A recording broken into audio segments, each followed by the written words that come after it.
ലോകത്തിലെ ഏറ്റവും വിഖ്യാതമായ യൂണിവേഴ്സിറ്റികളായ ഓക്സ്ഫോർഡും കാംബ്രിഡ്ജും എന്നിരിക്കുന്ന സ്ഥലത്ത് ആടുകൾ മേഞ്ഞുകൊണ്ടിരുന്ന സമയത്ത് അന്താരാഷ്ട്ര റെസിഡൻഷ്യൽ യൂണിവേഴ്സിറ്റി ഭാരതത്തിനുണ്ടായിരുന്നു. പേര് നളന്ദ. ലോകമെമ്പാടുമുള്ള 10,000-ലധികം വിദ്യാർത്ഥികളും പ്രഗത്ഭരായ 2,000-ലധികം അധ്യാപകരും അവിടെ ഉണ്ടായിരുന്നു. 800 വർഷത്തോളം പ്രവർത്തിച്ച നളന്ദ ബക്തിയാർ ഖിൽജി തീ വെച്ച് നശിപ്പിക്കപ്പെട്ടത് ഒരു ലോകത്തിലെ ഏറ്റവും വലിയ വിജ്ഞാന സ്രോതസ്സായിരുന്നു. എന്നാൽ ഇനി സന്തോഷിക്കാം.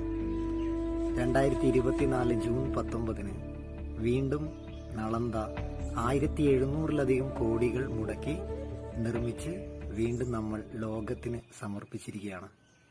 ലോകത്തിലെ ഏറ്റവും വിഖ്യാതമായ യൂണിവേഴ്സിറ്റികളായ ഓക്സ്ഫോർഡും കാംബ്രിഡ്ജും